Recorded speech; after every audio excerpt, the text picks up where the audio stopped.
आपका प्लांट में भी ऐसा नहीं है कि हर एक सेल खाना बनाने के लिए एकदम अवेलेबल होता है, सिर्फ हरे भरे पार्ट्स ही खाना बना सकते हैं। और ये जो ऑक्सीजन है वाटर वाला, ये आगे चल के O2 में कन्वर्ट होगा। तो यहाँ पे ऑक्सीजन है तो O2 में कन्वर्ट हो जाएगा, यहाँ पे अगर सल्फर है तो आपका S2 में कन्वर्ट हो जाएगा। लाइट रिएक्शन मतलब ऐसे रिएक्शन जो डायरेक्टली लाइट पर डिपेंड करते हैं। लाइट आई और ये रिएक्शन चालू हो गए। लाइट के बिना ये रिएक्शंस नहीं हो सकते, इन्हें लाइट रिएक्शन कहा जाता है। पहला जो स्टेबल प्रोडक्ट बनेगा दैट इज ऑफ 3 कार्बन।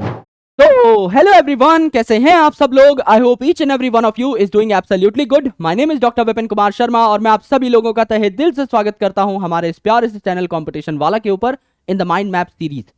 हम लोग लास्ट लेक्चर में स्ट्रक्चरल ऑर्गेनाइजेशन यूनिट को कंप्लीट कर चुके थे, यानी मॉर्फोलॉजी और एनाटॉमी चैप्टर को हम लोग देख चुके थे। Now it's time to understand the plant physiology unit. और यहां पर मिनरल न्यूट्रिशन के जो इंपॉर्टेंट फैक्ट्स हैं वो हम बीच बीच में इनकलकेट करते हुए चलेंगे, because that chapter is not a part of your syllabi anymore. लेकिन हम लोग उसके सबसे इंपॉर्टेंट फैक्ट्स को बीच बीच में डालते हुए, चेक करते हुए, रिवाइज करते हुए जरूर आगे बढ़ेंगे। तो बात करते हैं आज चैप्टर फोटोसिंथेसिस की इन हायर प्लांट्स। अब हम लोगों ने ये जो टर्म है ये अपने जीवन में 1000 बार सुनी होगी, फोटोसिंथेसिस। और जो नाम है ये अपने आप में काफी चीजें बयां करने की कोशिश कर रहा है। फोटो का मतलब क्या होता है? फोटो का मतलब होता है खींचने वाली फोटो नहीं, बल्कि आपका लाइट। तो जो लाइट है ये बेसिकली कुछ पैकेट्स के फॉर्मेट में मूव करती है, which are called as photons. तो लाइट जो है उसको फोटो वर्ड से आप रिप्रेजेंट करते हो। और इस फोटो को यूज करके, यानी लाइट को यूज करके सिंथेसिस हो रही है किसकी? फूड की। यानी जो ऑटोट्रॉफिक ऑर्गेनिजम्स होते हैं, यानी ऐसे ऑर्गेनिजम्स जो अपना खाना खुद बना सकते हैं, वो लाइट एनर्जी को यूज करके अलग अलग केमिकल से सिंथेसाइज करते हैं। यानी कि हम लाइट एनर्जी को कन्वर्ट कर रहे हैं केमिकल एनर्जी में। यानी जो बात हम लोग पढ़ते हैं केमिस्ट्री के बेसिक कॉन्सेप्ट्स में, that energy can neither be created nor destroyed but it can be converted from one form to another form, वो बात यहां पर सच साबित हो जाती है। यहां पर फोटोसिंथेसिस में आपको छोटे छोटे मॉलिक्यूल्स की जरूरत पड़ती है और उन मॉलिक्यूल्स को जोड़ के आप बड़ा मॉलिक्यूल तैयार करते हैं। फॉर एग्जांपल, अगर आप 6 छोटे छोटे कार्बन्स यानी कार्बन डाइऑक्साइड की फॉर्म में ऐड कर रहे होंगे तो आपको एक बड़ा 6 कार्बन का मॉलिक्यूल यानी ग्लूकोज देखने को मिल रहा होगा। तो यहां पर यह एक एनाबॉलिक रिएक्शन है, जहां पर आपके छोटे मॉलिक्यूल से बड़े मॉलिक्यूल सिंथेसाइज होते हैं। और माइंड मैप बहुत खुले खुले लिखे हुए हैं और बहुत प्यारे माइंड मैप हैं। सारे एनसीईआरटी के कॉन्सेप्ट्स यहां पर एकदम शॉर्टेस्ट पॉसिबल वे में, मोस्ट इंपॉर्टेंट पॉसिबल वे में आपके क्या हो रहे होंगे? कवर हो रहे होंगे। So let's start this lecture. Photosynthesis का मतलब ही क्या है? ग्रीन प्लांट के जो पार्ट्स है, यानी जिनमें क्लोरोफिल प्रेजेंट है, क्लोरोप्लास्ट प्रेजेंट है, वही पार्ट्स आपके फूड बना सकते हैं। तो यहां पे आपने 6 कार्बन लिए CO2 के फॉर्मेट में, और इन 6 के 6 कार्बन्स को जोड़ के आपने एक ग्लूकोज बना दिया। यानी इनऑर्गेनिक आपके जो कॉन्स्टिट्यूएंट्स हैं, इससे आपने ऑर्गेनिक फूड तैयार कर लिया है। दूसरी इंपॉर्टेंट और सबसे अच्छी बात जो है फोटोसिंथेसिस की, कि ये ऑक्सीजेनिक होता है नेचर में। यानी प्लांट्स जो फोटोसिंथेसाइज करते हैं वो आपको खाना तो प्रदान करेंगे ही, साथ में एनवायरनमेंट में जो ऑक्सीजन आ रहा है उसका भी एक मेजर पोर्शन आपका प्लांट्स से आ रहा है। तो फोटोसिंथेसिस इज वेरी इंपॉर्टेंट, क्योंकि इससे खाना भी मिलता है और एनिमल्स को रेस्पायर करने के लिए ऑक्सीजन भी मिलता है।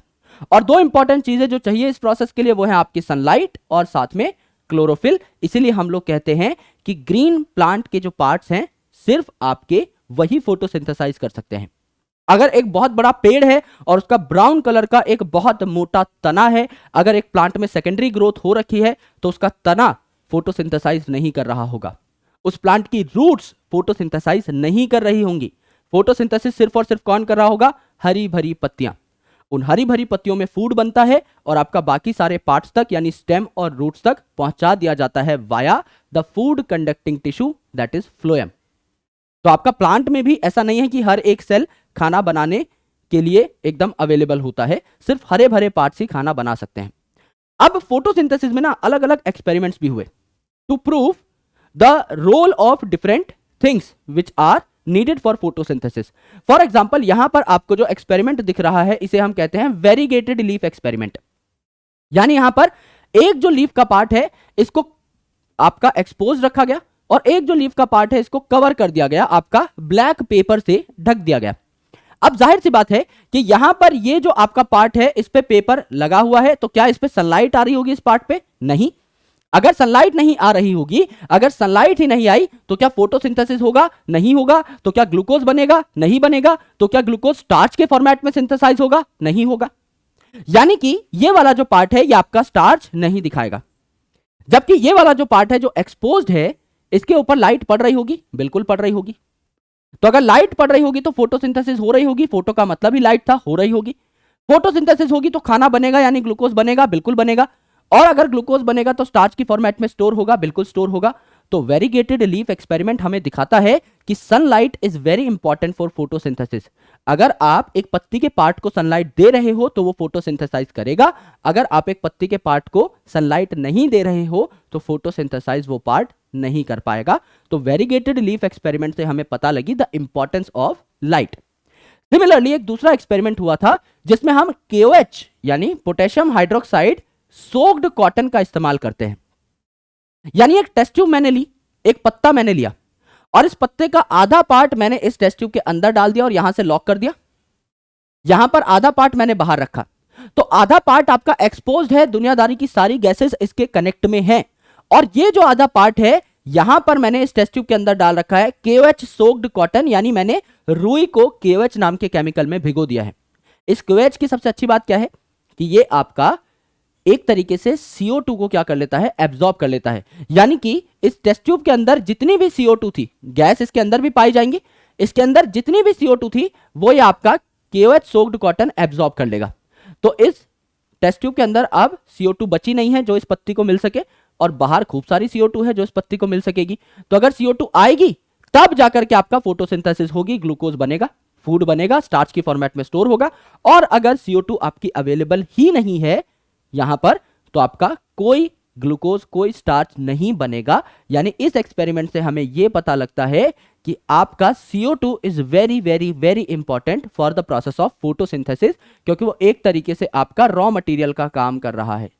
अगर आप CO2 दोगे तो खाना बनेगा, CO2 नहीं दोगे तो खाना नहीं बनेगा। इसे मॉल्स हाफ लीफ एक्सपेरिमेंट कहा जाता है। मॉल्स, क्योंकि मॉल नाम के एक साइंटिस्ट ने, MOLL मॉल नाम के एक साइंटिस्ट ने इस एक्सपेरिमेंट को किया था। आधी लीफ को अंदर रखा टेस्ट ट्यूब के, आधी लीफ को बाहर रखा, that's why malls half leaf experiment. और एक्सपेरिमेंट हुए जैसे कि बेल जार एक्सपेरिमेंट। अब बेल जार से आप क्या समझते हैं? एक जार है, कांच का एक जार है जो कि बेल जैसा है, यानी घंटी जैसा है। तो वो नीचे से खुला हुआ है, उसको आप किसी चीज के ऊपर ढक सकते हो। जैसे अगर आप होटल्स में खाना खाने अगर जाते हैं कई बार तो आपको देखने को मिलता है कि बफे लगा होता है, काफी सारी डिशेस लगी होती है एक के बाद एक। तो कांच का एक ढक्कन होता है जिसको उठा करके आप चावल ले सकते हैं, कांच का एक ढक्कन होता है जिसको उठा करके आप पनीर ले सकते हैं। उसी प्रकार का जो कांच का ढक्कन है, उसी प्रकार से आपका बेल जार होता है, एक ऐसा कंटेनर जो कि घंटी जैसा दिख रहा है, वो आपका नीचे से ओपन होता है, तो किसी भी सरफेस पे आप उसे रख सकते हो। तो हमारे प्रिस्टले साहब ने, जिन्होंने ऑक्सीजन की डिस्कवरी करी थी 74 में, इन्होंने देखा कि जब आप चूहे को डालते हो जार के अंदर, अब जार आपने बंद कर दिया है, चूहा क्या कंज्यूम करता है? ऑक्सीजन कंज्यूम करता है। तो इन्होंने देखा प्रिस्टले साहब ने कि जब आप एक चूहे को बेल जार के अंदर रखते हो तो वो सफोकेट हो जाता है, उसकी सांस घुटने लगती है और वो आपका तड़पने लगता है, सफोकेट हो जाता है, जो कि एकदम लाजमी सी बात है। सॉरी। जब आप एक कैंडल रखते हो बेल जार में तो ये भी एक्सटिंग्विश हो जाती है, यानी बुझ जाती है। क्योंकि जब आप कैंडल रखोगे बेल जार में तो थोड़े टाइम के लिए तो कैंडल को ऑक्सीजन मिलेगी। आग को लगने के लिए क्या चाहिए होती है? ऑक्सीजन। बुझाने के लिए क्या चाहिए होती है? CO2। इसीलिए आपके स्कूल्स में, हॉस्पिटल्स में, होटल्स में जो फायर एक्सटिंग्विशर्स होते हैं, जो लाल कलर के सिलेंडर्स होते हैं, उनमें आपकी CO2 अवेलेबल होती है।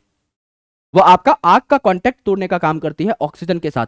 तो CO2 आग बुझाती है जबकि ऑक्सीजन आग लगाती है। तो जब तक एक बेल जार के अंदर ऑक्सीजन अवेलेबल है आपकी कैंडल जलती रहेगी, और ऑक्सीजन जैसे ही आपकी खत्म हुई उस टाइम पे आपकी कैंडल भी बुझ जाएगी। तो हमारे प्रिस्टले साहब ने देखा कि जब इसी सेम माउस को और कैंडल को जला करके बेल जार के अंदर रखा और इसके साथ एक मिंट का छोटा सा प्लांट रख दिया तो आपका एकदम बढ़िया स्टेबल सिस्टम यहां पर हमें देखने को मिला। क्यों?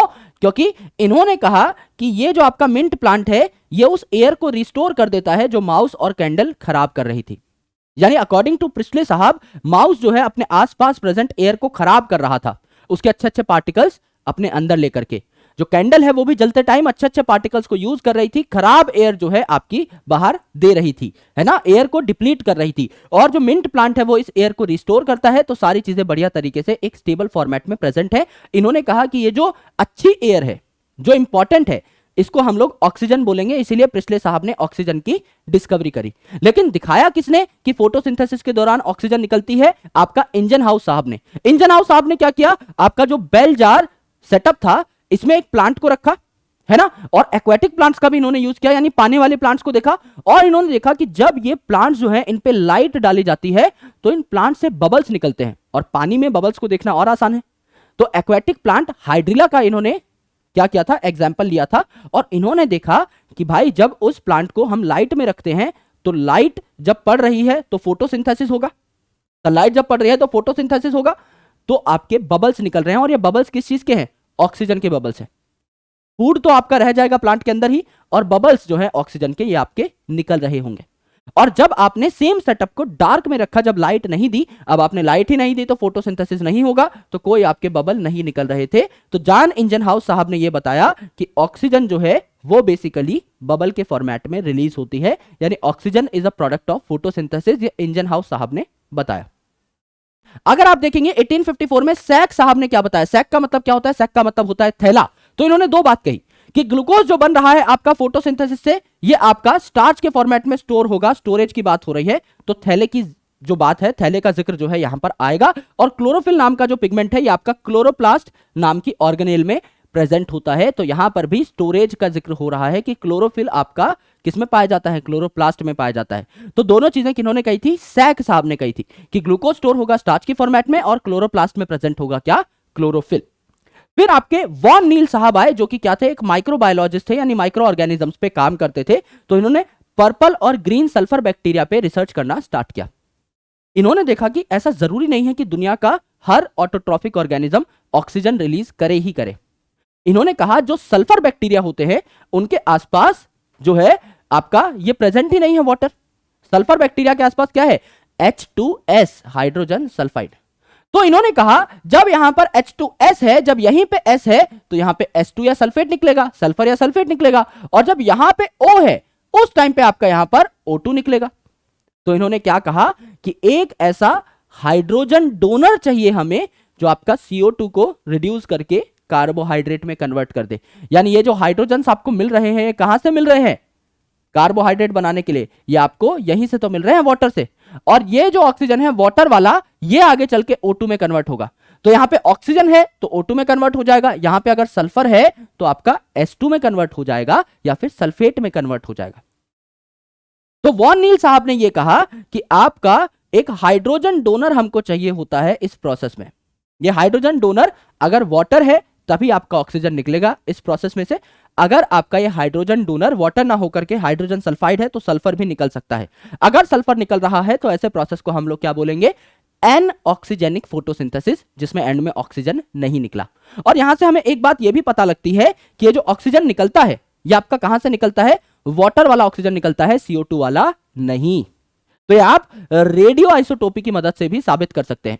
आप एक नॉर्मल ऑक्सीजन ले लीजिए CO2 वाला O16 जो बहुत नॉर्मल है ना, और आप थोड़ा सा रेडियो आइसोटोप यहां पर ले सकते हैं ऑक्सीजन का, तो आपको देखने को मिल जाएगा कि ये रेडियो आइसोटोप यहां पर आ रहा है, राइट। यानी जो ऑक्सीजन है आपका H2O में वो यहां पर आता है, CO2 वाला नहीं।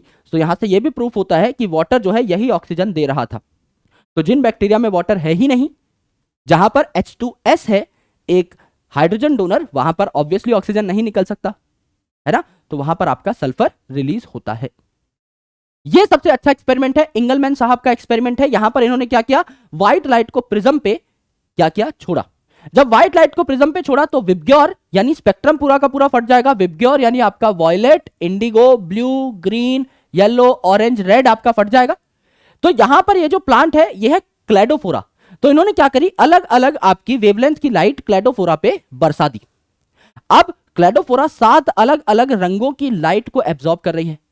किसी लाइट को एब्जॉर्ब करके वो थोड़ा अच्छा फोटोसिंथेसिस दिखा सकती है, किसी लाइट को एब्जॉर्ब करके वो अच्छा फोटोसिंथेसिस नहीं दिखा सकती। तो इन्होंने इस बात को पता करने के लिए क्या तिगड़म लगाया? इन्हें पता था कि अगर कोई प्लांट है और फोटोसिंथेसिस शो कर रहा है तो ऑक्सीजन तो निकलेगा ही साथ साथ। तो इन्होंने एरोबिक बैक्टीरिया यानी जो ऑक्सीजन को पसंद करते हैं उनको इस प्लांट के आसपास रख दिया। अब ज्यादा आपके एरोबिक बैक्टीरिया कहां जमा होंगे? जहां पर ज्यादा ऑक्सीजन होगा।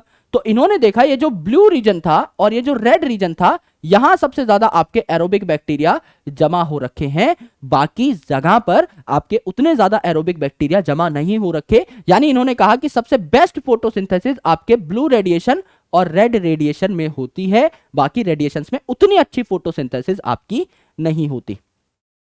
राइट, ये किन्होंने कहा? इंगलमैन साहब ने कहा। तो इन्होंने फर्स्ट एक्शन स्पेक्ट्रम डेवलप किया। एक्शन स्पेक्ट्रम मतलब ऐसा स्पेक्ट्रम जिसमें हमें पता लग जाए कि एक्शन कहां ज्यादा हो रहा है। एक्शन मतलब फोटोसिंथेसिस कहां ज्यादा हो रहा है। तो there are two different type of spectra. पहला एक्शन स्पेक्ट्रम यानी ऐसे रीजन्स को आइडेंटिफाई करना जिसमें ज्यादा एक्शन यानी प्रोसेस हो रहा है, फोटोसिंथेसिस हो रहा है। तो आपके ऐसे रीजन्स हमें पता क्या लगे कि ब्लू रीजन और रेड रीजन में सबसे अच्छा फोटोसिंथेसिस होता है। और एक चीज होती है एब्जॉर्प्शन स्पेक्ट्रम, यानी लाइट कौन सी वो है जो हम ज्यादा एब्जॉर्ब कर पा रहे हैं, दैट इज एब्जॉर्प्शन स्पेक्ट्रम। तो जब आपका पहला स्पेक्ट्रम डिजाइन किया गया तो देखा गया कि यार यहां पर ये जो है ना एब्जॉर्प्शन स्पेक्ट्रा है। राइट, यहां पर देखिए, यहां पर ये जो है ना आपका एब्जॉर्प्शन स्पेक्ट्रा है, ये वाला, ये आपका एब्जॉर्प्शन स्पेक्ट्रा है कि किस वेवलेंथ की लाइट ज्यादा एब्जॉर्ब हुई। तो आप देखिए इस वेवलेंथ की लाइट ज्यादा एब्जॉर्ब हो रही है 430 के आसपास, और इस वेवलेंथ की लाइट ज्यादा एब्जॉर्ब हो रही है 670 के आसपास। करेक्ट है, ये सबसे ज्यादा एब्जॉर्ब कर रहा है कौन? Chlorophyll A. ये जो आपका ब्लू वाला है ये क्या है आपका? ये जो ब्लू वाला है ये क्या दिखा रखा है? क्लोरोफिल ए दिखा रखा है। ठीक है, अब इन्होंने ये देखा कि आपकी एब्जॉर्प्शन तो सबसे ज्यादा यहां हो रही है, फोटोसिंथेसिस सबसे ज्यादा कहां हो रही है? तो इन्होंने पाया कि जब क्लोरोफिल ए सबसे ज्यादा एब्जॉर्ब करता है, इसी लेवल पे सबसे ज्यादा आपकी फोटोसिंथेसिस यानी एक्शन भी हुआ। देखो सबसे ज्यादा फोटोसिंथेसिस यहां हो रहा है, तो जहां आपका सबसे ज्यादा एब्जॉर्बेंस है क्लोरोफिल ए द्वारा, वहीं आपका सबसे ज्यादा फोटोसिंथेसिस है। यहां सबसे ज्यादा जब एब्जॉर्प्शन है क्लोरोफिल ए द्वारा, वहीं सबसे ज्यादा फोटोसिंथेसिस है। यानी देखा गया कि there are variable pigments in a plant. अगर आप किसी भी प्लांट की जो हरी भरी लीफ है उसको लेकर के उसकी चटनी बनाएंगे और उस चटनी को आप पेपर क्रोमेटोग्राफी पर दौड़ाएंगे तो आपको पता लगेगा कि there are different pigments in a particular leaf. यहां पर आपको येलो ग्रीन कलर का जो पिगमेंट दिखाई दे रहा है ये क्लोरोफिल बी है। यहां पर आपको ब्राइट और या ब्लू ग्रीन कलर का थोड़ा ब्लूइश जो दिखाई दे रहा है this is chlorophyll A. Yellow जो आपको दिखाई दे रहा है ये ज़ैंथोफिल है, और आपका येलो टू येलो ऑरेंज जो दिखाई दे रहा है ऑरेंजिश कलर, कैरेट का कलर, तो ये आपका क्या है? कैरोटीन है ना, कैरोटिनॉइड्स हैं। तो ये आपके चार मेजर पिगमेंट्स क्या हो जाते हैं? सेपरेट हो जाते हैं। तो इनमें से देखा गया कि आपका ये जो हरे वाला है क्लोरोफिल बी, ये सबसे ज्यादा एब्जॉर्ब यहां पर करता है, पर यहां सबसे ज्यादा फोटोसिंथेसिस है नहीं, है ना, सबसे ज्यादा फोटोसिंथेसिस यहां है। दूसरा क्लोरोफिल बी सबसे ज्यादा यहां एब्जॉर्ब करता है, यहां सबसे ज्यादा फोटोसिंथेसिस है नहीं, सबसे ज्यादा फोटोसिंथेसिस यहां है। सिमिलरली ये जो आपका येलो कलर का कैरोटिनॉइड है सबसे ज्यादा यहां एब्जॉर्ब करता है, यहां एब्जॉर्ब करता है। इन दोनों ही जगह पर सबसे ज्यादा फोटोसिंथेसिस आपकी नहीं है। यानी कैरोटिनॉइड और क्लोरोफिल बी की उतनी मर्जी नहीं चलती फोटोसिंथेसिस में। तो ये कहलाते हैं एक्सेसरी पिगमेंट। मेन मालिक कौन है जिसकी मर्जी चलती है? वो है आपका क्लोरोफिल ए, क्योंकि क्लोरोफिल ए ने जब बोला कि भाई मैं सबसे ज्यादा एब्जॉर्ब हो रहा हूं तो सबसे ज्यादा फोटोसिंथेसिस हुई। क्लोरोफिल ए ने जब बोला मैं सबसे ज्यादा फोटोसिंथेसिस करना चाहता हूं तब सबसे ज्यादा फोटोसिंथेसिस हुई। यानी मेन आपका यहां पर चीफ पिगमेंट कौन है? That is chlorophyll a. Chlorophyll a के आगे कोई कुछ नहीं बोल सकता। ठीक है, यहां पर क्लोरोफिल ए जो है ये आपका चीफ पिगमेंट, मालिक पिगमेंट कहलाता है, क्योंकि इसके साथ आपका एक्शन स्पेक्ट्रम एग्जैक्टली कोलाइड कर रहा है। तो out of these four pigments chlorophyll a is the chief pigment, chlorophyll b, xanthophyll, carotenoid इनको एक्सेसरी पिगमेंट कहा जाता है। क्यों? क्योंकि अलग अलग वेवलेंथ की लाइट एब्जॉर्ब करते हैं। अब भाई क्लोरोफिल ए जो है सबसे ज्यादा यहां एब्जॉर्ब कर रहा है, सबसे ज्यादा यहां एब्जॉर्ब कर रहा है, यहां तो एब्जॉर्ब नहीं कर रहा, यहां तो एब्जॉर्ब नहीं कर रहा, यहां तो एब्जॉर्ब नहीं कर रहा, यहां तो एब्जॉर्ब नहीं कर रहा। तो ये लाइट कौन ला करके देगा आपके क्लोरोफिल ए को? ये लाइट आपका कौन ला करके देगा? ये लाइट आपका कोई और ला कर देगा, कोई ज़ैंथोफिल ला कर देगा, कोई क्लोरोफिल बी ला कर देगा। ये लाइट्स इनको बाकी पिगमेंट्स ला करके देंगे। करेक्ट? सो एक रेंज को बढ़ाने के लिए वी नीड मल्टीपल पिगमेंट्स। एक पिगमेंट के बस की बात नहीं है कि वो सारे के सारे इंपॉर्टेंट जो आपके स्पेक्ट्रल कंपोनेंट्स हैं उनको एब्जॉर्ब कर सके। करेक्ट? इसीलिए क्लोरोफिल ए को चीफ पिगमेंट कहा गया, बाकी सबको एक्सेसरी पिगमेंट कहा गया। और बाकी सारे जो एक्सेसरी पिगमेंट है ना वो क्लोरोफिल ए की प्रोटेक्शन में भी हेल्प करते हैं। ये अलग अलग वेवलेंथ की लाइट एब्जॉर्ब करके क्लोरोफिल ए को देंगे, मालिक को देंगे, ये फर्स्ट पॉइंट है। सेकंड पॉइंट, ये आपका क्या करते हैं बेसिकली क्लोरोफिल ए को प्रोटेक्ट भी करते हैं। समझ लीजिए कभी लाइट की इंटेंसिटी बहुत ज्यादा है, बहुत स्कॉर्चिंग प्रभाव है सन का, बहुत तेज इंटेंस लाइट पत्ती के ऊपर पड़ रही है, तो there are very good chances कि हमारा क्लोरोफिल जो है वो फोटो ऑक्सीडाइज हो जाए, यानी कि वो जो है अपना स्ट्रक्चर डिस्टॉर्ट कर बैठे इतनी एनर्जी की वजह से। भाई अगर आपने कभी हाथ में गर्म रोटी ली है और उसकी भाप आपके हाथ पे लग जाए, है ना, अचानक से उंगली डाल के रोटी फोड़ देते हो ना, तो उस टाइम पे जो भाप निकलती है, जो वेपर निकलती है, वो आपकी ज्यादा गर्म होती है as compare to roti itself, क्योंकि भाप जो है वो वेपराइज हो रही है, इसका मतलब उसका टेम्परेचर अच्छा खासा है। तो आपकी उंगली कई बार जल जाती है, तो जहां से जलती है वहां पर काला या लाल निशान पड़ जाता है, करेक्ट। यानी सीधी सी बात यह है कि अगर आप बहुत ज्यादा गर्म चीज से उलझोगे तो आपके स्ट्रक्चर में चेंजेस आने के चांसेस ज्यादा रहेंगे, और अगर क्लोरोफिल ए के स्ट्रक्चर में चेंजेस आए तो फोटोसिंथेसिस जो है ये प्रोसेस बहुत ज्यादा हैम्पर हो जाएगा, दिक्कत में पड़ जाएगा। इसीलिए इसके आसपास के पिगमेंट क्या करते हैं, जब बहुत ज्यादा आपकी सन रेडिएशन आ रही होती है ना, तो टाइम पास करने लगते हैं, उस एनर्जी को लूज कराने की कोशिश करते हैं। जैसे एनर्जी आई क्लोरोफिल बी के पास, उसने कैरोटिनॉइड को दे दी, उसने ज़ेंथोफिल को दे दी, उसने फिर क्लोरोफिल बी को दे दी। ये टाइम पास कर रहे हैं अपने मालिक को बचाने के लिए, है ना, क्योंकि जब आप एनर्जी को एक जगह से दूसरी जगह फेंकोगे तो वो हीट की फॉर्मेट में लॉस हो जाएगी, और जब एनर्जी लॉस होगी तो एनर्जी कम हो जाएगी, और जब एनर्जी इतनी कम हो जाए कि उससे क्लोरोफिल ए को कोई खासा नुकसान ना पहुंचे, उस टाइम पर क्लोरोफिल ए को वो एनर्जी दे दी जाएगी। तो ये बेसिकली सारे एक्सेसरी पिगमेंट्स जो है ये आपके मेन क्लोरोफिल ए को, चीफ पिगमेंट को फोटो ऑक्सीडेशन से भी बचाते हैं। कहां होती है फोटोसिंथेसिस, आपको पता है अच्छे तरीके से, क्लोरोप्लास्ट में होती है। क्लोरोप्लास्ट में दो मेम्ब्रेन्स हैं, सेल चैप्टर में हम पढ़ चुके हैं। यहां सबसे इंपॉर्टेंट क्या है, ये this is your thylakoid membrane, है ना, ये जो एक सिक्के जैसा स्ट्रक्चर है इसको हम थाइलाकॉइड बोलते हैं, और इसकी जो मेम्ब्रेन है this is called as thylakoid membrane. ये जो थाइलाकॉइड्स है मिलकर के एक बड़ा स्ट्रक्चर बनाते हैं जिसको हम कहते हैं ग्रेना, और एक ग्रेना आपका बैटरी जैसा दिखाई दे रहा है, तो एक ग्रेना जो है ऐसे सेल डलते हैं ना आपके घड़ी में, तो ये बैटरी जैसा जो स्ट्रक्चर है ये लाइट रिएक्शन शो करेगा। लाइट रिएक्शन मतलब ऐसे रिएक्शन जो डायरेक्टली लाइट पर डिपेंड करते हैं, लाइट आई और ये रिएक्शन चालू हो गए, लाइट के बिना ये रिएक्शंस नहीं हो सकते, इन्हें लाइट रिएक्शन कहा जाता है। तो लाइट एब्जॉर्ब करने के लिए ये जो थाइलाकॉइड मेम्ब्रेन है इसके ऊपर क्या पाए जाते हैं, पिगमेंट सिस्टम्स पाए जाते हैं इसकी मेम्ब्रेन के ऊपर, राइट। तो ये लाइट रिएक्शन यहां पर होंगे। ये जो आपका पार्ट है, जैसे हमारे सेल में साइटोप्लाज्म है वैसे ही आपका क्लोरोप्लास्ट में क्या है, स्ट्रोमा है। ये जो आपकी मैट्रिक्स है दिस स्ट्रोमा, यहां पर आपके क्या होते हैं, डार्क रिएक्शंस होते हैं। डार्क रिएक्शंस मतलब अब ऐसा नहीं है कि ये एकदम अंधेरे में होंगे, डार्क रिएक्शंस नाम जो है ये आपका बेसिकली लाइट रिएक्शन से सेपरेट करने के लिए रखा गया है। लाइट रिएक्शन मतलब 100% ऐसे रिएक्शन जो लाइट की प्रेजेंस में ही होते हैं, आपने लाइट बंद करी लाइट रिएक्शंस बंद हो जाएंगे। डार्क रिएक्शन मतलब ऐसे रिएक्शन जो लाइट रिएक्शन के प्रोडक्ट पे डिपेंड करते हैं। तो लाइट रिएक्शन जब होते हैं तो क्या बनते हैं, एटीपी और NADPH के मॉलिक्यूल्स बनते हैं। जैसे ही ये एटीपी और NADPH के मॉलिक्यूल्स बनेंगे डार्क रिएक्शन स्टार्ट हो जाएगा। यानी दिन के अगर 12 बज रहे हैं, लाइट रिएक्शन स्टार्ट हो चुके हैं, एटीपी NADPH बन गया है, तो डार्क रिएक्शन भी स्टार्ट हो जाएगा। इसको मतलब नहीं है कि दोपहर के 12 बजे हैं, 1 बजा है, 2 बजा है, शाम के 8 बजे हैं।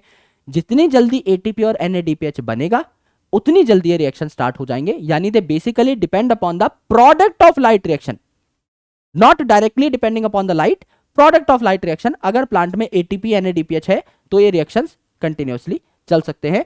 और यहां पर आपका मेन शुगर बनता है, यहां कार्बोहाइड्रेट बनता है।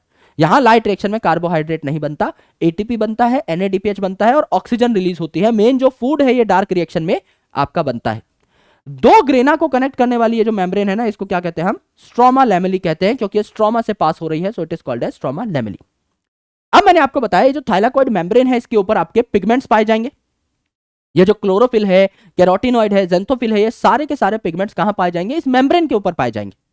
तो इस मेम्ब्रेन पे क्या होते हैं, बेसिकली फोटो सिस्टम्स लगे होते हैं।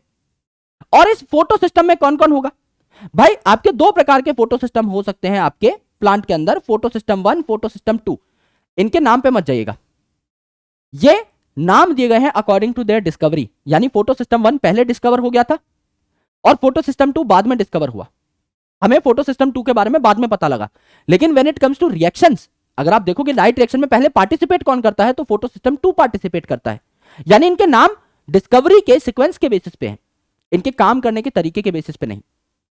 फोटो सिस्टम 2 पहले काम करता हुआ दिखेगा आपको अगली स्लाइड में, फोटो सिस्टम 1 बाद में।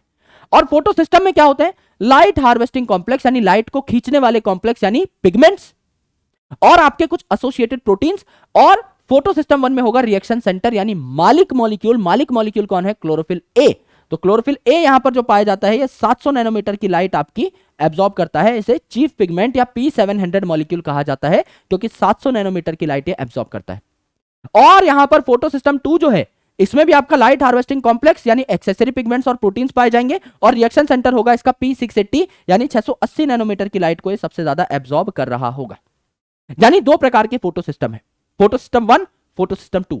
फोटो सिस्टम 1 में रिएक्शन सेंटर कौन है, आपका P700 मॉलिक्यूल, यानी ऐसा क्लोरोफिल ए मॉलिक्यूल जो 700 नैनोमीटर की लाइट को बहुत एफिकेटली प्यार से एब्जॉर्ब करता है। और फोटो सिस्टम 2 में जो चीफ मॉलिक्यूल है दैट इज P680 जो 680 नैनोमीटर की लाइट को बहुत प्यार से एब्जॉर्ब करता है। अब यहां पर जो लाइट हार्वेस्टिंग कॉम्प्लेक्स है, जो प्रोटीन्स हैं, पिगमेंट्स हैं, इनमें जो पिगमेंट वाला पार्ट है क्या कर रहा होगा, ये अलग अलग वेवलेंथ की लाइट को ला करके खींच करके दे देगा किसको, रिएक्शन सेंटर को। और यहां पर ये जो लाइट हार्वेस्टिंग कॉम्प्लेक्स है ये अलग अलग वेवलेंथ की लाइट्स को ला करके खींच करके किसको सौंप देगा, P680 मॉलिक्यूल को। और आपके रिएक्शन स्टार्ट हो जाएंगे क्योंकि जब आप क्लोरोफिल ए मॉलिक्यूल को इतनी सारी अलग अलग वेवलेंथ की लाइट दोगे तो उसके इलेक्ट्रॉन्स एक्साइट हो जाएंगे और नेक्स्ट आपके हायर लेवल पर चले जाएंगे, हाई एनर्जी स्टेट में चले जाएंगे। सो ये कहलाते हैं आपके लाइट रिएक्शंस। तो लाइट रिएक्शन में क्या हुआ, पहले मैंने बताया PS2 काम करेगा। PS2 का रिएक्शन सेंटर क्या है, PS2 का रिएक्शन सेंटर है 680 मॉलिक्यूल, यानी यहां पर 680 नैनोमीटर की लाइट आएगी और वो गिरेगी इस PS2 मॉलिक्यूल पे। यानी आसपास के जो पिगमेंट्स हैं वो लाइट दे देंगे PS2 को और इसका इलेक्ट्रॉन हो जाएगा एक्साइट। अब इलेक्ट्रॉन एक्साइट हो गया तो ऊपर बैठा होगा कोई इलेक्ट्रॉन एक्सेप्टर जिसकी इलेक्ट्रॉन को लेने की टेंडेंसी ज्यादा होगी, तो वो इलेक्ट्रॉन को खींच लेगा और इस इलेक्ट्रॉन को पास कर देगा इलेक्ट्रॉन कैरियर्स पे। यहां पर आपके साइटोक्रोम्स बहुत काम आते हैं। साइटोक्रोम्स ऐसे मॉलिक्यूल्स होते हैं जिनमें कॉपर और आयरन बहुत ज्यादा होते हैं। ये मिनरल न्यूट्रिशन चैप्टर की मैं बात कर रहा हूं। कॉपर और आयरन ज्यादा होने का कारण क्या है, कॉपर के दो आपके मस्त ऑक्सीडेशन स्टेट्स होते हैं, Cu2 पॉजिटिव और Cu पॉजिटिव। समझ लीजिए मैं Cu2 पॉजिटिव वाला कॉपर हूं, Cu2 पॉजिटिव वाला कॉपर हूं, मेरे पास इलेक्ट्रॉन आया। अगर मेरे पास इलेक्ट्रॉन आया तो इलेक्ट्रॉन नेगेटिवली चार्ज है, तो मैं Cu2 पॉजिटिव से क्या हो जाऊंगा, Cu1 पॉजिटिव। और मैंने इस इलेक्ट्रॉन को आगे ट्रांसफर कर दिया, मैं दोबारा से Cu2 पॉजिटिव हो जाऊंगा। यानी मुझ में यह क्षमता है कि मैं इलेक्ट्रॉन्स को लेकर के आगे पास कर दूं और मेरा कुछ बिगड़े भी ना। सिमिलरली आयरन है, उसके दो जो मोस्ट प्रोपेंसिव ऑक्सीडेशन स्टेट्स हैं वो है आपके Fe3 पॉजिटिव और Fe2 पॉजिटिव। समझ लीजिए मैं आयरन Fe3 पॉजिटिव हूं, मेरे पास इलेक्ट्रॉन आया, मेरा एक चार्ज कम हो गया, मैं Fe2 पॉजिटिव बन गया, मैंने इस इलेक्ट्रॉन को आगे पहुंचा दिया, मैं दोबारा Fe3 पॉजिटिव बन गया। यानी मेरा कुछ नहीं बिगड़ा, लेकिन मैंने इलेक्ट्रॉन को आगे ट्रांसपोर्ट कर दिया है। तो यहां पर आपको साइटोक्रोम्स जो है देखने को मिलते हैं जो इन इलेक्ट्रॉन्स को ट्रांसपोर्ट करते हैं और ड्यूरिंग दैट इलेक्ट्रॉन ट्रांसपोर्ट आपका ATP यहां पर बन जाता है। यानी इस इलेक्ट्रॉन ट्रांसपोर्ट के दौरान आपका क्या बनता है, ATP। अब ये इलेक्ट्रॉन चला गया PS1 पे, अब ये इलेक्ट्रॉन चला गया PS1 पे, अब ये इलेक्ट्रॉन PS1 पे चला गया तो ये PS1 का रिएक्शन सेंटर जो है P700 ये लाइट को एब्जॉर्ब करेगा और ये अपने इलेक्ट्रॉन को ऊपर उछाल देगा। अगर ये अपने इलेक्ट्रॉन को ऊपर उछालेगा तो इसका इलेक्ट्रॉन भी इलेक्ट्रॉन एक्सेप्टर पकड़ लेगा और ये डायरेक्टली इस इलेक्ट्रॉन को कहां भेज देगा, NADP के पास, NADPH बनाने के लिए। यानी NADPH भी बन गया, ATP भी बन गया। This is your non cyclic photophosphorylation, क्योंकि यहां से जो इलेक्ट्रॉन उड़ा वो कभी लौट के वापस नहीं आया, तो नॉन साइक्लिक सिस्टम आपको देखने को मिल रहा है। Z स्कीम, Z जैसा अल्फाबेट आपको यहां पर देखने को मिल रहा है। आप कहोगे सर ये तो N है, हम रेडॉक्स पोटेंशियल स्केल पे अगर देखेंगे तो इस एक्सिस पे से हम लोग देखेंगे तो ये Z आपको दिखाई देगा। करेक्ट। यहां पर देखिए भाई PS2 से इलेक्ट्रॉन उड़ा, ऊपर चला गया, यहां एक इलेक्ट्रॉन एक्स्ट्रा पहुंचा और यहां से इलेक्ट्रॉन उड़ा, तो इसको तो कोई घाटा नहीं है भाई। एक इलेक्ट्रॉन यहां से आया और एक इलेक्ट्रॉन यहां से चला गया, तो इसको तो कोई घाटा नहीं है भाई। इसका जो इलेक्ट्रॉन गया वो तो वापस ही नहीं आया, तो इसको तो इलेक्ट्रॉन का घाटा हो गया ना। एक टाइम तक तो ये अपने इलेक्ट्रॉन देगा, बाद में मना कर देगा, बोला भाई मैं अपना स्ट्रक्चर और नहीं बिगाड़ सकता, मैं फोकट में और इलेक्ट्रॉन्स नहीं दूंगा।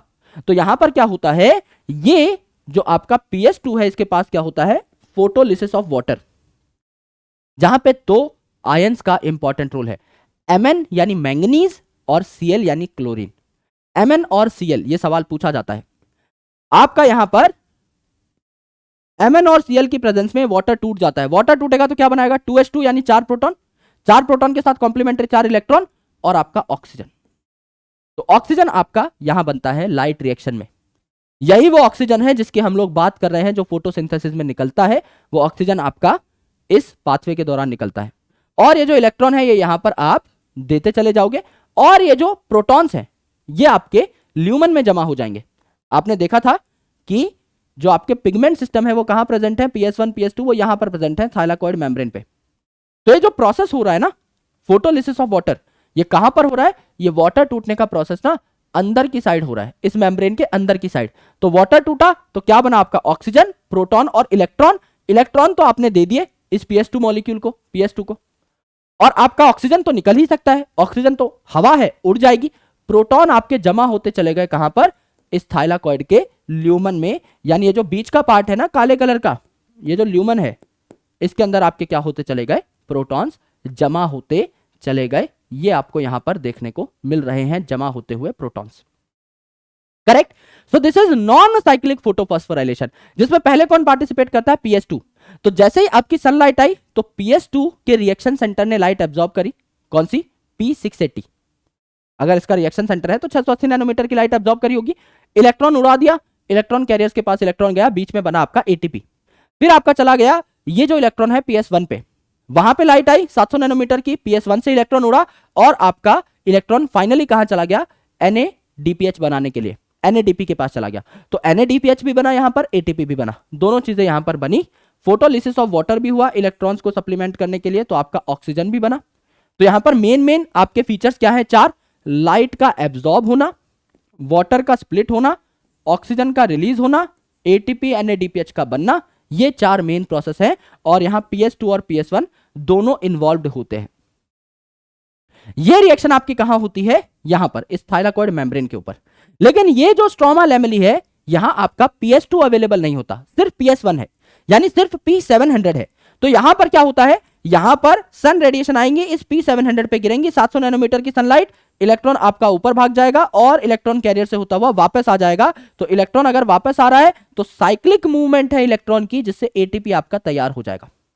तो यहां आपका ATP और NADPH दोनों बनते हैं। यहां आपका सिर्फ साइक्लिक फोटोफॉस्फोराइलेशन में ATP बनता है, यहां कोई PS2 यूज नहीं हो रहा। और यहां पे इलेक्ट्रॉन जो उड़ा वो वापस आ गया, तो इलेक्ट्रॉन का कोई घाटा भी नहीं है, तो वाटर की फोटोलिसिस की कोई आवश्यकता नहीं है। यह आपको यहां देखने को मिलता है। अब आप समझिए कि क्लोरोप्लास्ट में 2 रिएक्शंस होते हैं। आपका लाइट रिएक्शन जिसमें एक नॉन साइक्लिक फोटोफॉस्फोराइलेशन होगी, एक साइक्लिक। नॉन साइक्लिक में ATP और NADPH दोनों बनते हैं और साइक्लिक में सिर्फ ATP बनता है। तो आप देखिए कि क्या ATP ज्यादा बन रहा है, यस। और क्यों ज्यादा बनेगा, क्योंकि ATP की रिक्वायरमेंट भी ज्यादा होती है डार्क रिएक्शन के अंदर, इसीलिए ATP ज्यादा बनता है। तो जब आप देखेंगे केल्विन साइकिल को आगे डार्क रिएक्शन में, तो आपको पता लगेगा कि ATP की रिक्वायरमेंट ज्यादा है, NADPH कम चाहिए होते हैं, कम खर्च होते हैं, इसीलिए NADPH बने भी कम, एक ही जगह पर बने, और ATP आपके बने भी ज्यादा, दोनों जगह पर आपके बने। ये आपको देखना होता है। ATP बने कैसे, अब ये समझ लेते हैं।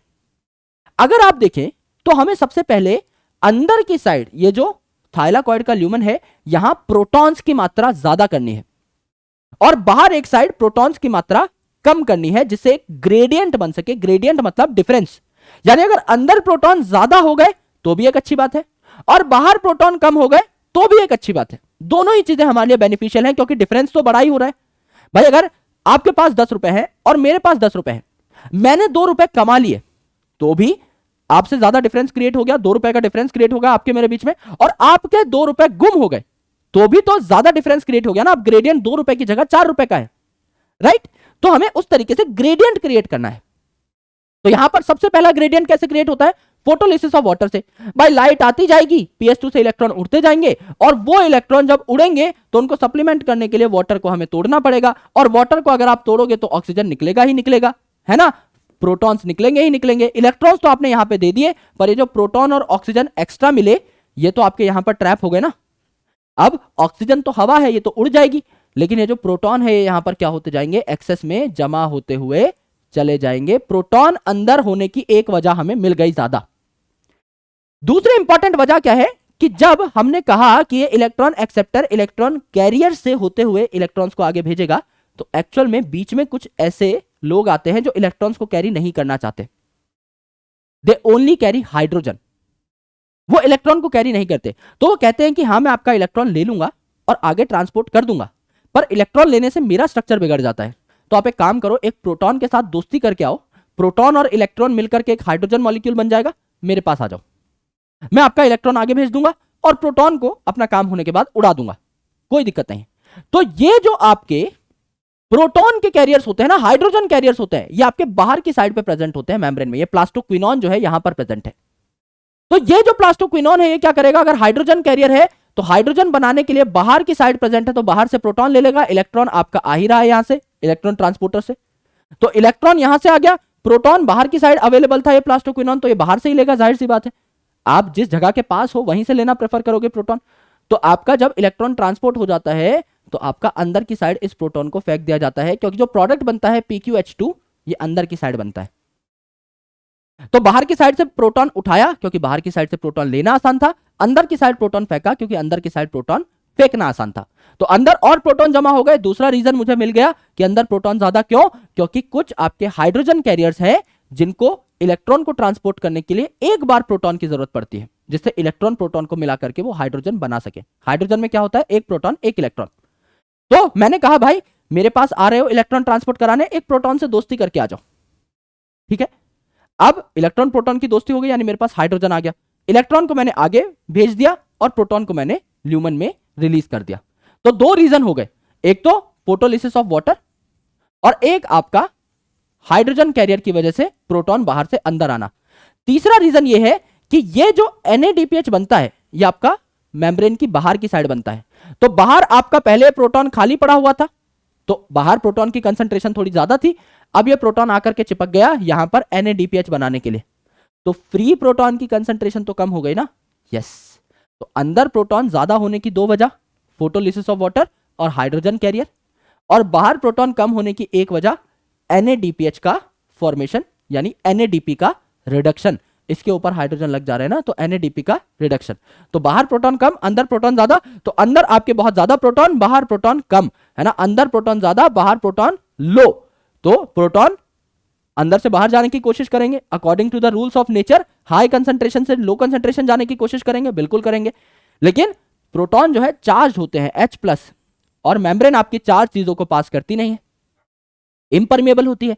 तो हमें क्या चाहिए, एक पार्टिकल चाहिए जिसको हम कहते हैं आपका CF0, है ना। ये जो आपका क्लोरोप्लास्ट का F0 पार्टिकल है इसे CF0 कहते हैं, और यहां पर ये आपके इन प्रोटॉन्स को पास कराने में हेल्प करती है। और यहां है CF1 जो है आपका ATP सिंथेज।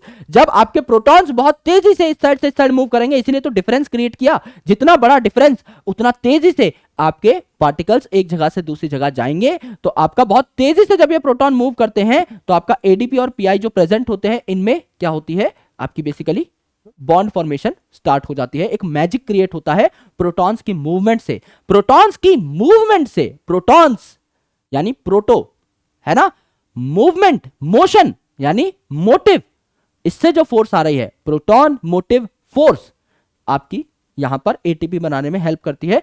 तो ATP आपको मिल गई, और आपका डायरेक्ट NADP तो प्रेजेंट था ही सेल में, उस पे आपने एंड में क्या कर दिया, हाइड्रोजन ऐड करा दिया, दैट इज आपने क्या बना लिया यहां पर NADPH बना लिया। तो अब ATP बन चुका है, NADPH बन चुका है। Now it's time to start the dark reaction. अब इन मॉलिक्यूल्स को यूज करके हम डार्क रिएक्शन कराएंगे। तो डार्क रिएक्शन में दो मेजर पाथवे होती हैं। एक तो आपका C3 पाथवे जिसको केल्विन साइकिल बोलते हैं, क्योंकि केल्विन नाम के साइंटिस्ट ने इसके बारे में हमें बताया। यहां पर क्या होता है C3 साइकिल, मतलब पहला जो स्टेबल प्रोडक्ट बनेगा दैट इज ऑफ 3 कार्बन। तो 3 मतलब आपका 3 एंड C का मतलब कार्बन, तो C3 मतलब कार्बन बन रहे हैं कितने, 3 पहले स्टेबल मॉलिक्यूल में। और C4 पाथवे मतलब कार्बन बन रहे हैं आपके कितने, 4 पहले स्टेबल प्रोडक्ट में। तो C3 में क्या होता है, 5 कार्बन का एक मॉलिक्यूल है RUBP, राइबुलोज बिसफॉस्फेट। यह आपका CO2 के साथ जुड़ जाता है। एक एक CO2 को जोड़ जोड़ के हमको कार्बोहाइड्रेट बनाना है, तो CO2 के साथ जुड़ जाता है। 5 कार्बन प्लस 1 कार्बन कितने हुए, 6 कार्बन। 6 कार्बन का एक अनस्टेबल प्रोडक्ट बनता है। अनस्टेबल है तो तब की तब टूट जाता है, और 3-3 कार्बन के 2 मॉलिक्यूल्स बन जाते हैं जो कि स्टेबल हैं। तो पहला स्टेबल प्रोडक्ट जो बना वो क्या है, फॉस्फोग्लिसरिक एसिड। और पहला जो कार्बन एक्सेप्टर है ये क्या है, 5 कार्बन का RUBP। सिमिलरली नीचे C4 पाथवे में अगर आप देखेंगे तो पहला जो कार्बन एक्सेप्टर है वो है पेप यानी फॉस्फोइनॉल पाइरुवेट 3 कार्बन का, और इस पे आपने CO2 लगाया तो 4 कार्बन का पहला स्टेबल प्रोडक्ट बनेगा OAA यानी ऑक्सैलो एसिटिक एसिड। देखते हैं ये बनते कैसे हैं, डार्क रिएक्शन पे आ जाते हैं। ये बनते कैसे हैं, लेट्स ट्राई टू अंडरस्टैंड। तो C3 पाथवे में क्या हुआ, आपका राइबुलोज बिसफॉस्फेट है 5 कार्बन का, इस 5 कार्बन के राइबुलोज बिसफॉस्फेट पे आपका क्या लगा, एक CO2 लगा, यानी एक कार्बन ये लग गया कार्बन डाइऑक्साइड वाला। अगर 5 कार्बन और एक कार्बन जुड़ा तो 6 कार्बन का अनस्टेबल प्रोडक्ट बना, बिल्कुल बना। वो टूट करके क्या बना लेगा, 2 मॉलिक्यूल बना लेगा आपके 3PGA के, यानी आपका क्या कहलाएगा ये फॉस्फोग्लिसरिक एसिड। इसके 2 मॉलिक्यूल बने 3-3 कार्बन के। आगे चल के बनाता है क्या, रिड्यूस होकर के आपका ट्रायोज फॉस्फेट, है ना। ट्रायोज फॉस्फेट वो मॉलिक्यूल है जो आगे चल के क्या बना सकता है, आपका शुगर बना सकता है, जैसे सुक्रोज और स्टार्च बना सकता है, ठीक है। एंड फिर यहां पर शुगर और स्टार्च बनाने के लिए ये जो CO2 है ये यूज हो जाएगा। यानी हमें इस साइकिल को अगर चलाते रहना है तो ये 5 कार्बन का मॉलिक्यूल जो हमने स्टार्टिंग में लिया है ये हमें वापस भी देना होगा। तो एक साइकिल जब चलेगी, C3 साइकिल जब चलेगी तो 5 कार्बन के RUBP से हमने शुरुआत करी, वो 5 कार्बन का RUBP वापस देना है। तो हम सिर्फ कितने कार्बन ऐड कर पा रहे हैं एक साइकिल में, जो नया CO2 आया है सिर्फ यही हम ऐड कर पा रहे हैं सुक्रोज और स्टार्च बनाने के लिए। लेट्स से मुझे सुक्रोज बनाना है 12 कार्बन का। सुक्रोज क्या है, ग्लूकोज प्लस फ्रक्टोज, 6 कार्बन का ग्लूकोज 6 कार्बन का फ्रक्टोज, यानी सुक्रोज बनेगा 12 कार्बन से। तो मैं एक बार जब साइकिल चलाता हूं तो एक CO2 मैंने यहां पर रख दिया सुक्रोज बनाने के लिए, दूसरी बार साइकिल चलाता हूं दूसरा CO2 रख दिया सुक्रोज बनाने के लिए, तीसरा CO2 रख दिया सुक्रोज बनाने के लिए, 10वां CO2 रख दिया सुक्रोज बनाने के लिए, 11वां CO2 रख दिया सुक्रोज बनाने के लिए, 12वां CO2 रख दिया सुक्रोज बनाने के लिए, तब जाके एक सुक्रोज बनेगा। एक ग्लूकोज अगर मुझे बनाना है 6 कार्बन का तो 6 साइकिल लगेंगी। एक अगर मुझे स्टार्च मॉलिक्यूल बनाना है 1000 कार्बन का तो 1000 साइकिल लगेंगी। तो सबसे पहला प्रोसेस जिसमें मैं कार्बन डाइऑक्साइड को ऐड करता हूं ये क्या कहलाता है, कार्बोक्सिलेशन। ये क्या कहलाता है आपका, कार्बोक्सिलेशन, बिल्कुल कहलाता है। ये आपका क्या कहलाता है, कार्बोक्सिलेशन। तो इसमें हमने RUBP पे कार्बन डाइऑक्साइड ऐड कर दिया। दूसरा जो स्टेप है ये क्या है, अब ये CO2 आ गया, प्रॉपर्ली ऑक्सीडाइज्ड है। CO2 एक कार्बन 4 बॉन्ड बना सकता है, यहां चारों बॉन्ड ऑक्सीजन के साथ ही बना रहा है, तो प्रॉपर्ली ऑक्सीडाइज्ड है। इसको रिड्यूस करेंगे, रिड्यूस करोगे तो रिडक्शन स्टेप, और क्या बना लोगे, ट्रायोस फॉस्फेट जो आगे शुगर बना लेगा। और 5 कार्बन का RUBP वापस कर दिया, यानी RUBP को रीजनरेट कर दिया, दैट इज रीजनरेशन। ये तीनों आपके स्टेप्स हैं। अब ये जो कार्बोक्सिलेशन है इसमें कोई एनर्जी आपकी नहीं लगती, लेकिन ये जो रिडक्शन है इसमें 2 ATP और 2 NADPH लगते हैं पर CO2 मॉलिक्यूल। और ये जो रिडक्शन के बाद रीजनरेशन है इसमें 1 ATP लगता है। यानी हमने कहा था कि हम ATP ज्यादा बना रहे हैं, तो फॉर 1 CO2 मॉलिक्यूल 3 आपके ATP लगे, 2 तो आपके रिडक्शन स्टेप में, 1 आपका रीजनरेशन स्टेप में, और 2 आपके NADPH लगे, 2 आपके क्या लगे, NADPH लगे। यानी यहां पर क्या हो गया आपका NADPH, सिर्फ रिडक्शन आपके स्टेप पे ही 2 लगे, रीजनरेशन में कोई NADP नहीं लगा। यानी कोई अगर मुझसे पूछे कि एक CO2 के लिए कितने ATP और NADPH लगते हैं फिक्सेशन में, 3 और 2, ATP 3 आपका NADPH 2। और इसी फॉर्मूले से आप दुनिया का कोई भी क्वेश्चन हल कर सकते हो। एक ग्लूकोज बनाने के लिए कितने ATP लगेंगे, ग्लूकोज 6 कार्बन का इंटू 3 ATP कर दो 18, इंटू 2 NADPH कर दो 12। एक सुक्रोज मॉलिक्यूल बनाने में कितने आपके ATP लगेंगे, सुक्रोज 12 कार्बन का इंटू 3 कर दो 36 ATP, इंटू 2 कर दो 24 NADPH। आपके 1000 कार्बन का आपका एक स्टार्च मॉलिक्यूल बनाने में कितने आपके ATP खर्च होंगे, 1000 कार्बन है, 3 से मल्टीप्लाई करो 3000 ATP, और 2 से मल्टीप्लाई करो 2000 NADPH। यह है आपका C3 पाथवे या केल्विन पाथवे। यहां पर सबसे इंपॉर्टेंट जो एंजाइम लगता है वो है आपका रुबिस्को को कार्बोक्सिलेट करने वाला RUBP कार्बोक्सिलेज। पर ये एंजाइम बहुत चमत्कारी है, इसको हम लोग क्या कहते हैं, रुबिस्को कहते हैं। इस एंजाइम को हम लोग क्या कहते हैं, रुबिस्को। इस एंजाइम को हम लोग रुबिस्को कहते हैं। रुबिस्को मतलब RUBP कार्बोक्सिलेज ऑक्सीजनेज। यानी ये कार्बोक्सिलेशन भी कर सकता है, ऑक्सीजनेशन भी कर सकता है। यानी कार्बन डाइऑक्साइड अगर ज्यादा है तो कार्बोक्सिलेशन करेगा, ऑक्सीजन अगर ज्यादा है तो ऑक्सीजनेशन करेगा। यानी ये दोनों तरफ से खेल सकता है, and that's why it is one of the most abundant enzymes in the whole biosphere. सबसे अबंडेंट एंजाइम है आपका रुबिस्को, क्योंकि या तो किसी की कार्बन डाइऑक्साइड से दोस्ती होती है या तो ऑक्सीजन से, इसकी दोनों से ही दोस्ती है, तो इससे अबंडेंट कौन ही होगा, राइट। तो यहां पर रुबिस्को नाम का एंजाइम पाया जाता है। अब यहां पर आप कार्बन डाइऑक्साइड फिक्सेशन की बात कर रहे हैं तो CO2 ज्यादा है, तो आपका कार्बोक्सिलेशन कर रहा है, ये कार्बन डाइऑक्साइड ऐड करा रहा है। यहां पे आप ऑक्सीजन अगर बढ़ा दोगे तो रुबिस्को जो है ना एक ऐसा एंजाइम है जिस चीज की कंसंट्रेशन ज्यादा होगी उससे ही बाइंड करेगा। अगर कार्बन डाइऑक्साइड और ऑक्सीजन बराबर है तो ये थोड़ा सा कार्बन डाइऑक्साइड के लिए ज्यादा फेवर्ड है। लेकिन अगर मॉलिक्यूल्स के नंबर में डिफरेंस है, अगर 1500 ऑक्सीजन मॉलिक्यूल है और 1000 कार्बन डाइऑक्साइड मॉलिक्यूल्स है, तो ऑक्सीजन से बाइंड करेगा। अगर ये ऑक्सीजन से बाइंड कर लेगा तो गड़बड़ हो जाएगी। फिर स्टार्ट हो जाती है आपकी फोटो रेस्पिरेशन यानी C2 पाथवे। क्या होता है जिसमें RuBP जो है 5 कार्बन का यही वाला, ये आपका ऑक्सीजन से बाइंड कर लेता है। CO2 तो है कम, ऑक्सीजन ज्यादा है, तो ऑक्सीजन से बाइंड कर लेता है। अब यहां पर 5 कार्बन थे, 1 कार्बन CO2 का, तो आपके 2 फॉस्फोग्लिसरिक एसिड के मॉलिक्यूल्स बन गए 6 कार्बन के टोटल। जहां पर 5 कार्बन का RuBP है, 1 O2, तो अगला कार्बन तो नहीं आ पाया, 5 ही कार्बन है, तो फॉस्फोग्लाइकोलेट बन जाता है यहां 2 कार्बन का। इसीलिए इसे C2 पाथवे बोला। यहां 2 कार्बन का आपका क्या हो जाता है, फॉस्फोग्लाइकोलेट मॉलिक्यूल बन जाता है और PGA बन जाता है 3 कार्बन का। अब ये फॉस्फोग्लाइकोलेट हमारे सेल में कोई काम भी नहीं करता। ये जो प्रोसेस है हमारी ATP भी खर्च करा देता है। ये प्रोसेस कोई ATP बना भी नहीं रहा। ये प्रोसेस जो है आपको ओवरऑल भी एक डिस्टरबेंस होती हुई दिखा देता है प्लांट के अंदर, यानी कि it is a loss statement. तो जो प्लांट्स फोटो रेस्पिरेशन या C2 पाथवे दिखाते हैं वो लॉस में रहते हैं, वो कम प्रोडक्टिव होते हैं, राइट। जैसे कि C3 प्लांट्स है ना, ये फोटो रेस्पिरेशन दिखाते हैं। क्यों? क्योंकि इनके पास अंदर CO2 स्टोर करने का कोई अच्छा मैकेनिज्म नहीं है। C3 प्लांट्स क्या करते हैं, आपका CO2 चाहिए फोटोसिंथेसिस के लिए, स्टोमेटा खोला, CO2 ले ली। लेकिन जब स्टोमेटा खोला तो पानी भी उड़ जाता है। फिर अगली बार चाहिए CO2, फिर स्टोमेटा खोला, CO2 ले लिया, पानी भी उड़ गया। अगली बार स्टोमेटा खोला, CO2 ले लिया, पानी भी उड़ गया। यानी CO2 लेने के लिए बार बार स्टोमेटा खोलते हैं, जिस वजह से इनका पानी उड़ जाता है। यानी हायर टेम्परेचर पर आपको ये सर्वाइव करते हुए नहीं दिखाई देंगे, क्योंकि हायर टेम्परेचर पर ये जरूरत होती है प्लांट को कि वो अपने वाटर को कंजर्व रखे। और इसको तो एकदम अय्याशी करने की आदत है, पैसा उड़ाने की, यानी वाटर उड़ाने की आदत है। ये तो फटाफट स्टोमेटा खुलता है, सारा पानी उड़ जाता है। तो ये हायर टेम्परेचर पे नहीं पाए जाते, इनका टेम्परेचर ऑप्टिमम इसीलिए कम होता है, राइट। 20-25 डिग्री सेल्सियस वाले इलाके पे ही पाए जा रहे होते हैं। अगर आप देखें C4 प्लांट्स, तो C4 प्लांट्स में क्या होता है, यहां पर तो ये सारे के सारे प्रोसेस एक ही सेल में होते हैं, दैट इज मीजोफिल सेल्स। लेकिन यहां पर अगर आप देखोगे C4 प्लांट में, तो मीजोफिल सेल में अलग प्रोसेस होते हैं और बंडल शीथ सेल में अलग, और ये कनेक्टेड प्रोसेसेस है।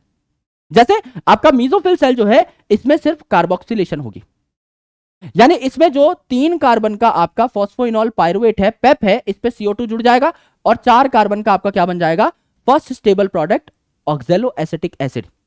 अब इसको ट्रांसफर करने के लिए बंडल शीथ सेल में कुछ और 4 कार्बन के एसिड्स बनाए जाते हैं, जैसे एस्पार्टिक एसिड, मैलिक एसिड, जिनको ट्रांसपोर्ट करना आसान होता है। तो ये आपके ट्रांसपोर्ट के लिए एस्पार्टिक एसिड, मैलिक एसिड बना लेते हैं 4 कार्बन के।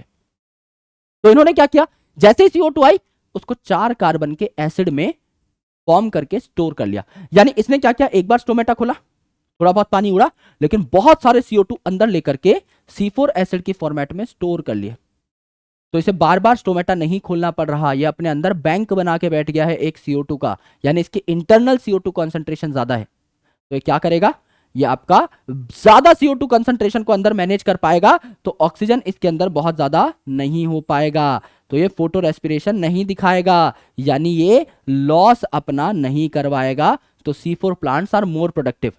और क्योंकि ये बार बार स्टोमेटा नहीं खोल रहा, तो अपने पानी को बहुत ज्यादा नहीं उड़ा रहा, यानी इसके अंदर आपका पानी ज्यादा टिकेगा, ये वाटर को कंजर्व कर सकता है। तो हायर टेम्परेचर पे पाया जा सकता है, 30-40 डिग्री सेल्सियस तक ये आपका देखने को मिल सकता है आपको, ठीक है। तो ये C4 एसिड है, ये क्या करेंगे, ये C4 एसिड है, जब अंदर हमें सच में कार्बोहाइड्रेट बनाने होंगे तो ये C4 एसिड टूट जाएगा CO2 में और C3 एसिड में, है ना। 3 कार्बन का एसिड जो वापस पेप को रीजनरेट कर लेगा, और आपका CO2 जो कि आपका केल्विन साइकिल यानी C3 पाथवे दिखा देगा। कार्बोहाइड्रेट बनाने की एक ही साइकिल है, यानी C3 pathway is universal. C3 plant है तो इसमें तो C3 साइकिल होगी ही, आपका C4 प्लांट है तो इसमें भी आपकी यहां पर केल्विन साइकिल देखने को मिलती है, तो ये यूनिवर्सल पाथवे है। कार्बोहाइड्रेट फॉर्मेशन इसी पाथवे से होगा। तो जब भी CO2 चाहिए हम C4 एसिड को तोड़ लेंगे, और ये C3 एसिड जो बना ये दोबारा वापस पहुंच जाएगा फॉस्फोइनॉल पायरुवेट बनाने के लिए आपका 3 कार्बन का। तो यहां पर इसकी रीजनरेशन हो गई। इस रीजनरेशन प्रोसेस में 2 ATP एक्स्ट्रा लगती है, यानी जो केल्विन साइकिल में हमने कैलकुलेशन करी वो तो है ही, यहां पे आपका फॉस्फोइनॉल पायरुवेट की रीजनरेशन में 2 ATP एक्स्ट्रा लगी पर CO2 मॉलिक्यूल। यानी अगर आपको एक CO2 मॉलिक्यूल को यहां फिक्स करना है तो एनर्जी थोड़ी ज्यादा देनी होगी। है ना। 3 एटीपी आपके पहले लग ही रहे थे, अब 2 और लग रहे हैं, तो 5 एटीपी और NADPH उतने ही लग रहे हैं आपके 2 NADPH। तो अगर कोई बोले मेरे को एक बनाना है ग्लूकोज, तो 6 कार्बन का ग्लूकोज बनाना है, एटीपी कितनी होंगी, मल्टीप्लाई बाय 5 कर दो C4 के लिए, तो 6 × 5 30 आपके क्या होंगे एटीपी मॉलिक्यूल्स। और NADPH कितने होंगे, 6 कार्बन × 2 यानी 12 NADPH मॉलिक्यूल्स। मुझे 1000 कार्बन का आपका स्टार्च बनाना है इस प्रोसेस से, तो 5 से मल्टीप्लाई कर दो, नंबर ऑफ एटीपी आ गया दैट इज 5000, और 2 से मल्टीप्लाई कर दो, नंबर ऑफ NADPH आ गया दैट इज 2000। ये आपको देखने को मिलता है। Now the factors affecting photosynthesis. Photosynthesis को अफेक्ट करने वाले काफी सारे फैक्टर्स हैं। वो प्लांट के अंदर के फैक्टर्स भी हो सकते हैं और आपका बाहर के फैक्टर्स भी हो सकते हैं। अंदर के फैक्टर्स जो प्लांट की ग्रोथ कंडीशंस पे और प्लांट के खुद के जेनेटिक मटेरियल पे डिपेंड कर रहे होंगे कि प्लांट है कैसा, उसमें क्या क्या प्रॉपर्टीज है। कई प्लांट्स ऐसे होते हैं जो बहुत सूखे वातावरण में भी सर्वाइव कर लेते हैं, और कुछ ऐसे होते हैं जो सारी कंडीशंस देने के बाद भी थोड़े पिचके रह जाते हैं। तो यहां पर इंटरनल कंडीशंस जो है क्या है, नंबर ऑफ लीफ ज्यादा, हरे भरे पत्ते ज्यादा, फोटोसिंथेसिस ज्यादा, साइज ऑफ लीफ, पत्ता चौड़ा, ज्यादा आएगी सनलाइट, ज्यादा आएगी CO2, फोटोसिंथेसिस ज्यादा, एज, जो आपके बहुत छोटे पत्ते हैं उनका सरफेस एरिया कम है, जो बहुत बूढ़े पत्ते हैं वो आपके वैसे ही सेनेसेंट स्टेज में चले गए हैं, तो जो अडल्ट पत्ता है बीच का उसमें फोटोसिंथेसिस ज्यादा। ओरिएंटेशन ऑफ लीफ, अगर पत्ता इस तरीके से ओरिएंट है कि ज्यादा सनलाइट इस पे पड़ रही है, ज्यादा फोटोसिंथेसिस, इस तरीके से ओरिएंट है कि कम सनलाइट इस पे पड़ रही है तो कम फोटोसिंथेसिस। क्लोरोप्लास्ट मेसोफिल सेल का नंबर ज्यादा तो फोटोसिंथेसिस ज्यादा। इंटरनल CO2 कंसंट्रेशन, आपको पता है C3 प्लांट CO2 की कंसंट्रेशन को अंदर ज्यादा नहीं रख सकते, राइट। तो यहां पर इंटरनल CO2 कंसंट्रेशन वहां क्या है, कम, कोई बैंक नहीं है उनके पास। C4 प्लांट्स C4 एसिड्स की फॉर्मेट में CO2 को स्टोर करके रख सकते हैं, जब जरूरत हो तब CO2 को रिलीज कर सकते हैं, उन पे बैंक है।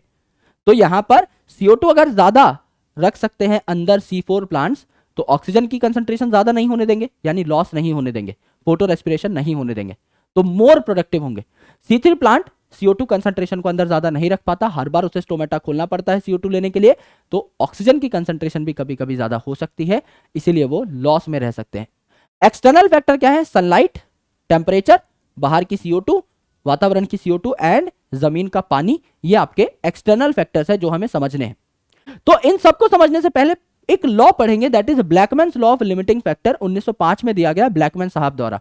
इन्होंने कहा कि एक प्रोसेस में अगर मल्टीपल फैक्टर्स इन्वॉल्व है तो वो फैक्टर जिसकी कॉन्सेंट्रेशन, जिसका अमाउंट सबसे मिनिमम होगा, वो रेट डिटरमाइनिंग होगा, वो डिटरमाइन कर रहे होंगे रेट ऑफ अ रिएक्शन को, और करेक्ट भी है।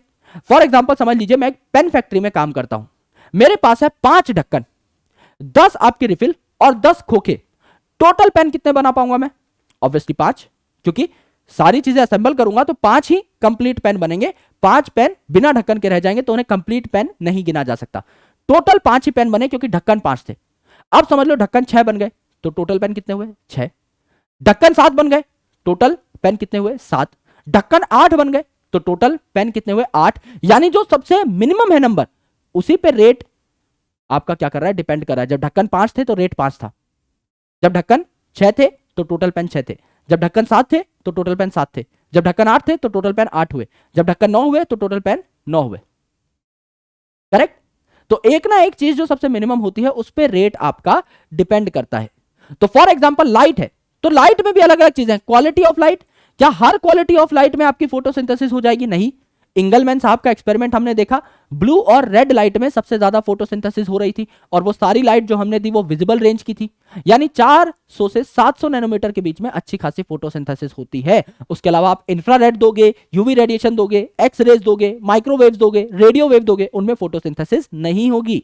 तो क्वालिटी मैटर करती है, इसे हम कहते हैं फोटोसिंथेटिकली एक्टिव रेडिएशन, यानी पार, PAR, जो 400 से 700 नैनोमीटर के आसपास है। इंटेंसिटी ऑफ लाइट बिल्कुल मैटर करती है। स्टार्टिंग में प्यारी प्यारी सी आपकी लाइट आ रही है तो सबसे मिनिमम है लाइट की कंसंट्रेशन, भाई बाकी सारी चीजें वातावरण में वैसी हैं। लाइट आपकी सबसे कम है, धीरे धीरे धीरे धीरे सूरज चमकना शुरू हुआ है, तो धीरे धीरे जब तक सूरज आपका प्रचंड नहीं हो जाएगा, रेट ऑफ रिएक्शन आपका बढ़ता है, क्योंकि मिनिमम फैक्टर ये है। लाइट अभी बहुत मिनिमम है ना, तो जैसे जैसे ये ऑप्टिमम क्वांटिटी पे पहुंचेगी तब तक रेट बढ़ेगा। बाद में लाइट की इंटेंसिटी बढ़ाते जाओगे तो रेट नहीं बढ़ेगा, क्योंकि कोई और चीज मिनिमम हो जाएगी। भाई लाइट की इंटेंसिटी तो एकदम अच्छे तरीके से आ रही है, पर CO2 उतने फ्रैक्शन में थोड़ी बढ़ रहा है एटमॉस्फेयर में, आपका वाटर उतना थोड़ी आ जाएगा जमीन में, तो बाकी सारे आपके जो फैक्टर्स हैं वो लिमिटिंग हो जाएंगे। और बहुत ज्यादा इंटेंसिटी दे दोगे तो हो सकता है आपका फोटो ऑक्सीडेशन हो जाए क्लोरोफिल का, तो आपका रेट जो है ऊपर जाने की बजाय फिर बाद में कम भी हो जाए। तो ये इंटेंसिटी का कर्व है, स्टार्टिंग में इंटेंसिटी के साथ साथ आपका रेट बढ़ता है, बाद में कांस्टेंट हो जाता है। ड्यूरेशन से कोई खास प्रभाव नहीं पड़ता, रेट पे ओवरऑल प्रभाव पड़ेगा, समझने की कोशिश करना। ड्यूरेशन जो है वो रेट को बढ़ाया घटा नहीं रही है ना। अगर 5 मिनट के लिए भी सनलाइट आई है तो सारे लाइट रिएक्शंस जो है वो आपके स्टार्ट हो जाएंगे। हाँ, 1 घंटे के लिए अगर लाइट आ रही है तो ज्यादा लाइट की क्वांटिटी बढ़ रही है, तो आपका ऑब्वियसली क्या हो जाएगा, प्रोडक्ट ज्यादा बनेंगे, क्योंकि ज्यादा देर तक फोटोसिंथेसिस हुई तो ज्यादा खाना बनेगा। लेकिन रेट नहीं बढ़ रहा है, रेट मतलब स्पीड। अगर 5 सेकंड के लिए भी लाइट आई तो भी वो उतनी ही प्रभाव डाल रही है प्रोसेस पे, 1 घंटे के लिए आई तो भी प्रभाव उतना ही डाल रही है, राइट। यानी वो रेट को ऊपर नीचे नहीं कर पा रही, रिएक्शन की स्पीड को ऊपर नीचे नहीं कर पा रही, स्पीड कांस्टेंट चलेगी। हाँ, अब आप 1 घंटे के लिए रिएक्शन चलाओगे तो उतना खाना बन जाएगा, 5 घंटे के लिए रिएक्शन चलाओगे तो 5 गुना ज्यादा खाना बन जाएगा, पर इसमें रेट तो नहीं बढ़ा, राइट। रेट को ड्यूरेशन अफेक्ट नहीं करता, लेकिन ओवरऑल प्रोसेस की प्रोडक्टिविटी को अफेक्ट करता है। CO2 अगर आप देखें तो वातावरण में CO2 वैसे ही बहुत कम है, 0.03 to 0.04% है। इसको अगर आप थोड़ा सा बढ़ाते हो तो आपको रेट में इंक्रीज देखने को मिलेगा, 0.5% अगर आप करते हो, 0.05%, तो रेट ऑफ रिएक्शन आपका बढ़ता है फोटोसिंथेसिस का। इससे ज्यादा अगर आप करोगे तो टॉक्सिक हो जाएगी CO2, है ना, तो आपका टॉक्सिकेशन हो जाएगा। इससे ज्यादा पे भी गड़बड़ हो जाती है, रेट गिर जाता है।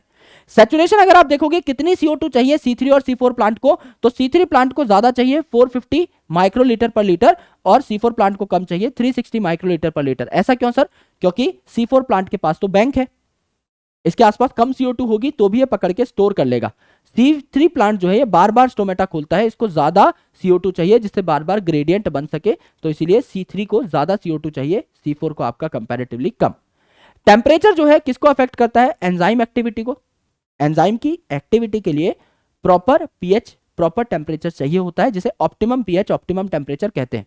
अब लाइट रिएक्शन में तो बहुत ज्यादा एंजाइम्स इन्वॉल्व नहीं है, डार्क रिएक्शन में बहुत सारे आपके एंजाइम्स इन्वॉल्व है। तो डार्क रिएक्शन को टेम्परेचर क्या करता है? ज्यादा हैम्पर करता है।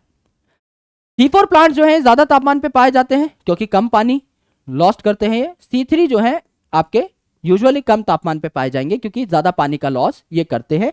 तो ऑप्टिमम टेम्परेचर दोनों का डिफरेंट हो सकता है। वाटर जो है ये इनडायरेक्टली रेट को अफेक्ट करता है। जैसे लेट्स से एक पत्ती है उसमें पानी कम है, एक प्लांट है उसमें पानी कम है, तो अगर पानी कम है तो स्टोमेटा बंद रहना चाहेंगे कि पानी ना उड़ जाए, लेकिन अगर स्टोमेटा बंद रहेंगे तो CO2 भी अंदर नहीं आ पाएगी।